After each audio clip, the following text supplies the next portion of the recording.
Hello traders and welcome to another video review. Today is Friday, November 1st, 2024. Let's find out what is going on the economic calendar for today.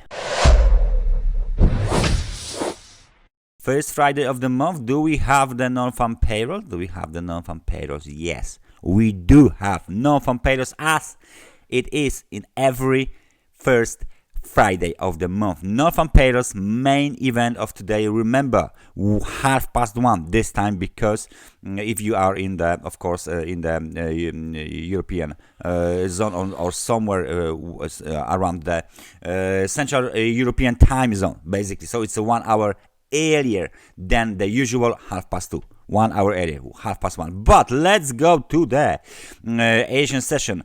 Producer price index in Australia beats the expectations of 0.7% with the actual number of 0.9%. Home loans at 0.1%. Chinese manufacturing PMI increases to 50.3, so it beats the expectations as well.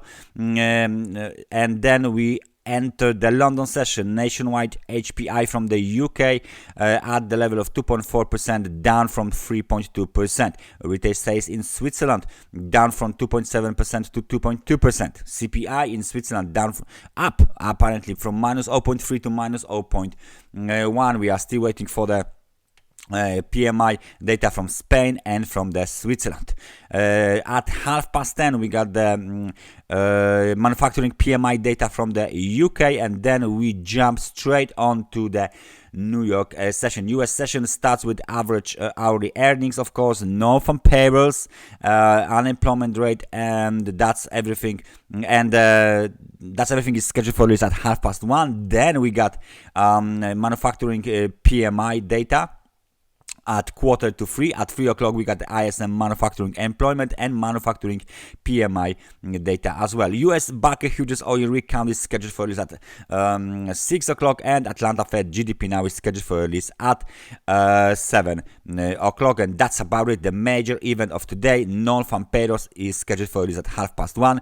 The market participants expect the number to be 106,000, down from 254,000 last month, and the unemployment rate should stay at the same level of 4.1%. Okay, so because we got the data from the US, let's find out what's going on the US markets. We start with euro dollar.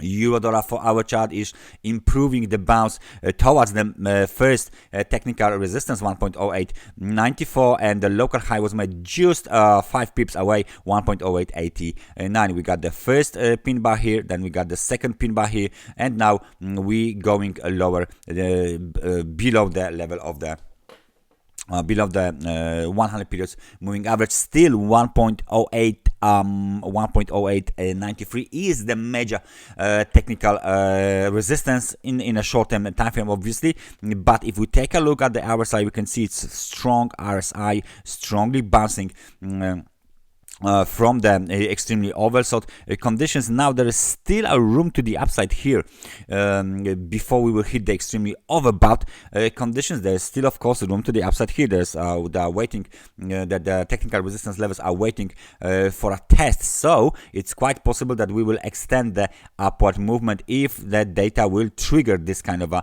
movement, obviously. So from the lows of 1.0762 towards the recent high, we have made already 1.18%.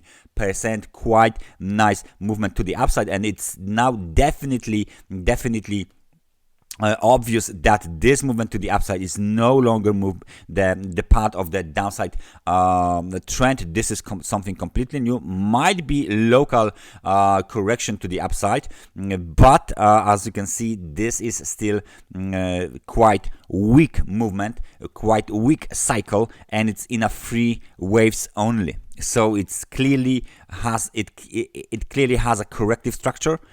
It's not impulsive, and it looks like when we are done with this correction, the market would be ready for downtrend continuation, which means that the US dollar index should go now up. And if we take a look at the US dollar index, we can see that the momentum is down, definitely. And now it's at the level of 47 points, but it was at the level of 40 before, despite the fact that the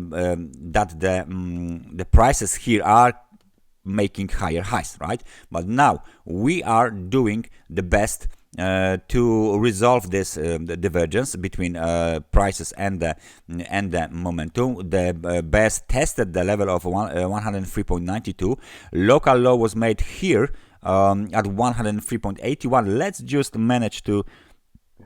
just mark this level, so the bulls can manage this zone. Now this is the demand zone, right, between 103.79, 103.91, so 20 pips demand zone. Very nice corrective structure here. Up there is a technical resistance and a swing high at 104.61, so we will mark it as the local technical resistance and swing high. Let me just remove the arrows signifying the divergence, and this is how it looks right now. How big is the downside movement? Let me just take a look. The price range. It should be around the 1%, I think. Minus 0.78, so it's not even 1%. However, it's a quite substantial downside movement, and it's definitely the biggest one in the series, as you can see, of this upswings, right? So this is a textbook example of the uptrend, and now we got some sort of the price and time overbalance. So this movement here doesn't belong to this cycle here. It's something completely new. Possibly this is a correction that has been completed, or it's about to be completed soon. So the US dollar index trying to bounce to the upside, euro dollar trying to move lower after failure to break above the technical resistance. What is the S&P 500 doing? And that's something that we need to take a look at, because we got rejection of the level of 5,863, and big nice strong downside movement here. So let me just switch to the daily time frame chart to see what is the pattern here, because it's quite important. Let's see, almost a Marubozu candle, so that's not apparently good for the bulls. We are starting some sort of the pullback or even a correction. We broke below the technical support at 5,772. Now this level here possibly will act as the technical resistance. So there you go in the short term. Next target for the bears is located at this little consolidation zone, 5,672. This is the technical support, so we should expect the market participants to test this level, and then of course we will see whether this will be enough for the pullback, or maybe we will test 100 periods moving average, and this is on a daily time frame chart, and this moving average is located at 5,584, and it will be acting as that dynamic technical support. Now the momentum on a daily time frame chart is already below the level of 50. We tested the level of 42 points, so definitely bears are in charge of this market in the short term, and right now we are still waiting for the next move of this side of the market, possibly to the downside as well, right, like it was just before. And what is gold doing then? If the S&P 500 is going down, the gold on the daily time frame chart, as you can see, has made a bearish engulfing pattern inside of this channel. So that's the daily, and we go coming off the extremely overbought conditions. Okay, let's switch to the 4-hour chart, and that's the same situation. We have a overthrow out of the channel, right? We got the overthrow out of the channel, but up towards the 2,789 points, and now we are back right in the old channel area, somewhere around here. So this might be very interesting indication of a possible temporary top for the gold, right? Because we came off definitely from the extremely overbought conditions. Even on the 4-hour chart, now we are below the level of 50, and as you can see, between this high and this high, there is a difference in the momentum. So we got the negative divergence again on gold, and it doesn't actually look like it's resolved already. So more weakness on the gold is being expected here.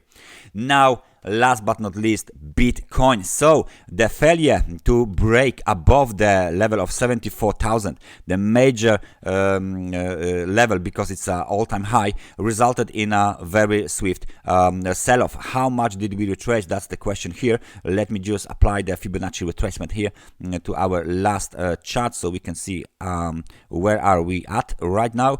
And if you can take a look at this, you can clearly see that we retraced exactly 68% of the last movement to the upside, which is quite typical for this kind of a movement. So last swing to the upside was retracing 61%. Nice pin bar here at 61% levels, which is located at 68,841. Now the market should move a little bit higher, despite the fact that we got the momentum clearly negative, and there is a room to the downside here as well. So maybe we will test the 100 periods moving average. Maybe we will move a little bit deeper towards this technical trend line support as well. Nevertheless, it still looks quite bullish. We are getting towards the extremely oversold conditions, and then the market will be ready to continue to move higher, possibly breaking out above the all-time high. Right now, we are back down below the level of 70,000. Nevertheless, we needed this kind of a correction because it's a healthy behavior of the market. This upside movement after the running flat was made was quite strong, quite significant, almost parabolic. So this is typical market behavior after this kind of a movement was completed. So the outlook remains bullish after we are done with the corrective cycle. That's everything from me for today. Thank you very much for watching this analysis, and I hope I see you guys next time. Take care and bye bye.